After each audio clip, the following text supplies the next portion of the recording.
जय हिंद, हर हर Mahadev. Tashkent file आपने देखा होगा या ताशकंद समझौता के बारे में आपने सुना होगा। आपको याद है कि भारत के द्वितीय प्रधानमंत्री के पद पे जो शुमार होने वाले महान व्यक्ति थे, भले ही उन कद काठी में छोटे थे, लेकिन व्यक्तित्व, उनकी पर्सनालिटी बहुत ही प्रभावशाली थी।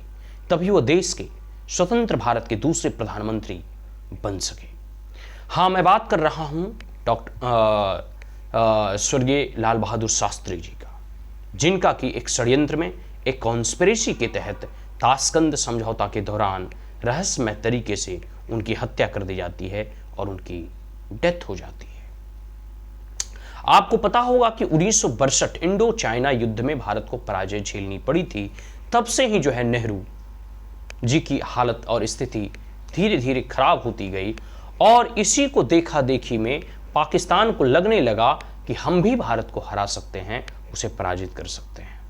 फिर 1965 में भारत और पाकिस्तान का युद्ध हुआ, जिसमें अमेरिका ने पाकिस्तान को बहुत सपोर्ट किया, लेकिन अंततोगत्वा इस 1965 के युद्ध में भारत को विजय मिली और पाकिस्तान को घुटने टेकने पर भारत ने मजबूर कर दिया।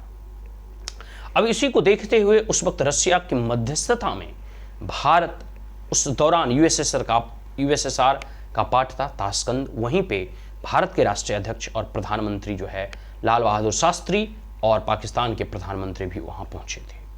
लेकिन क्योंकि भारत युद्ध के मैदान में जीत चुका था, भारत का मनोबल बहुत ही हाई था। लेकिन यह कोई नहीं जानता था कि भारत के अगेंस्ट एक बहुत बड़ी कॉन्स्पिरेसी और षड्यंत्र रचा जा रहा है। और आपको पता होगा कि उसी क्रम में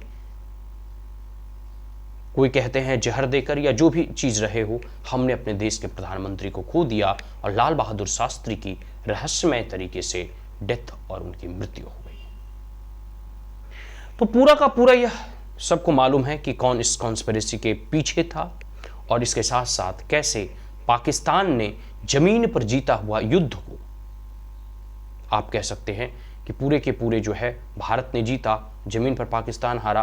तो हमने जो जमीन पर युद्ध जीते, पाकिस्तान हमसे जमीन पर फाइट करके नहीं लड़कर जीत सका, लेकिन षड्यंत्र के तहत वो हमारे देश के प्रधानमंत्री पर आघात किया और इसके पीछे और भी कई बड़े देशों का हाथ था। इस बात को आप मानकर चलिए। कई बड़ी और सो कॉल्ड एजेंसीज, हमें यहां स्पष्ट तरीके से नाम नहीं लेंगे, लेकिन उनकी कॉन्स्पिरेसी थी इंडिया के अगेंस्ट। अभी रिसेंटली भारत के प्रधानमंत्री नरेंद्र मोदी, क्योंकि नरेंद्र मोदी एक ऐसे प्रधानमंत्री हैं जो ठोस निर्णयों को लेने के लिए जाने जाते हैं। यह जब प्रधानमंत्री बने हैं तब से जो है ये पूर्ण बहुमत के साथ जो है सरकार चला रहे हैं। अपने देश की अर्थव्यवस्था, अपने देश की सुरक्षा, अपने देश को किस प्रकार से आगे बढ़ाना है, एकदम जो है 56 इंच के सीने के साथ जो है यह अपने देश के लिए समर्पित है। और जिस प्रकार से भारत की अर्थव्यवस्था बढ़ रही है, इससे कई दुनिया के देश भारत से चिढ़े हुए हैं। सब लोग मोदी जी को हटाना चाहते हैं। मोदी जी के खिलाफ भी बहुत प्रकार के टूल किट कहना और जो विदेशी एजेंसियां इनके अगेंस्ट कॉन्स्पिरेसी कर रही है। आपको पता होगा कि जब नरेंद्र मोदी भारत आए तो एक कॉन्फ्रेंस में वो संबोधित करते हुए कह रहे थे, जब लोगों ने उनके स्वागत में तालियां बजाया, तो कॉन्फ्रेंस को संबोधित करते हुए उन्होंने कहा कि आप मेरे जो है, मैं गया था इसलिए आप ताली बजा रहे हैं, या मैं वापस लौट कर आया इसलिए आप ताली बजा रहे हैं। ये प्रसंग, ये वक्तव्य अपने आप में बहुत बातें कहती हैं। देखो, क्योंकि वो प्रधानमंत्री बहुत सारी चीजें वो खुलकर नहीं कह सकते हैं, लेकिन जहां तक खबरें निकलकर सामने आ रही थी, जहां तक बातें सामने निकलकर आ रही थी, ऐसा पता चल रहा था कि शायद प्रधानमंत्री नरेंद्र मोदी एससीओ के समिट में और चाइना में बाल बाल बचे हैं। शायद इनको भनक लग चुकी थी और इसीलिए जो है भारत अब सजग है। भारत की एजेंसियां सजग है। किसी भी प्रकार के ऐसे कॉन्स्पिरेसी को विफल करने में भारत महारत हासिल कर चुका है। और इसी का परिणाम है कि प्रधानमंत्री नरेंद्र मोदी सकुशल विदेशी यात्रा करके भारत वापस लौट आए। षड्यंत्र क्या था? तो षड्यंत्र में ऐसी चीजें निकलकर आ रही हैं कि एससीओ के समिट के दौरान आपको पता है कि उन्हें जो है, जहां वो जिस होटल्स में रुके थे वहां से जो है उन्हें कुछ दूर जो है जाना था। और उस क्रम में उन्होंने रशिया के प्रेसिडेंट पुतिन का सहारा लिया। रशिया वही जो हमारा all time all weather tested friend है। तो भारत के प्रधानमंत्री और रशिया के राष्ट्रपति पुतिन दोनों साथ एक ही गाड़ी में एक ही काफिला के साथ वह निकलते हैं और फिर समिट में सम्मिलित होते हैं। और इतना ही नहीं, पुतिन लगभग आधा घंटे उनका इंतजार करते हैं और दोनों नेता आपस में बैठकर साथ साथ यात्रा करते हैं। कहीं ना कहीं प्रधानमंत्री नरेंद्र मोदी जी के अगेंस्ट किसी ना किसी एक बड़े कॉन्स्पिरेसी रचे जा रहे थे, उसको भारत की एजेंसियों ने विफल किया। साथ साथ दोनों नेताओं की केमिस्ट्री और बॉन्डिंग और पर्सनल और फिजिकल रिलेशन बहुत अच्छे हैं और दोनों ऑल टाइम टेस्टेड फ्रेंड भी हैं। और यह समय की मांग है कि पूरे के पूरे भारत और रशिया के संबंध और भी प्रगाढ़ हों, ताकि हम किसी भी प्रकार के इंटरनल प्रेशर वेस्टर्न कंट्रीज को हम आसानी से झेल सके। और भारत ने स्पष्ट तौर पे कह दिया है, अमेरिका चाहे कुछ भी कर ले, भारत रूस से ऑयल इंपोर्ट करता रहेगा।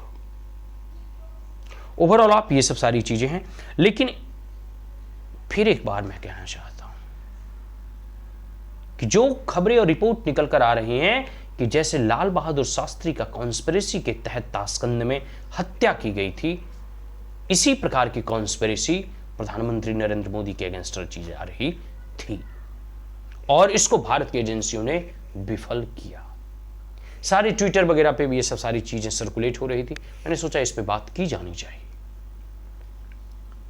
कि कैसे जो है भारत के अगेंस्ट, भारत के यशस्वी प्रधानमंत्री के अगेंस्ट, भारत की बढ़ती हुई अर्थव्यवस्था को देखकर, एक ठोस निर्णयों को लेने वाली सरकार को देखकर, एक स्थिर सरकार को देखकर कैसे भारत को डिस्टेबलाइज करे, कैसे भारत में जो है कह सकते हो अस्थिर सरकार को बनाए, कैसे पपेट गवर्नमेंट को लाएं और कैसे भारत को आर्थिक जो कह सकते हो हमारी उन्नति है, प्रगति है, उसमें बाधा उत्पन्न करें।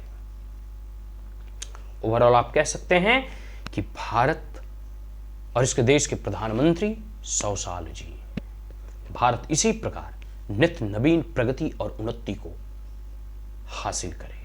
भारत राजनीतिक, सामरिक और आर्थिक महाशक्ति के रूप में उभरे। भारत किसी से झुके नहीं, डरे नहीं, किसी को झुकाए नहीं, लेकिन अपना सर और भारत का तिरंगा पूरी दुनिया में गौरव के साथ लहराए। यही हमारी कामना है। आशा करता हूं ये वीडियो आपको अच्छा लगा हो तो आप हमारे चैनल को लाइक, शेयर और सब्सक्राइब कर सकते हैं। Also press the bell icon. जय हिंद, हर हर महादेव।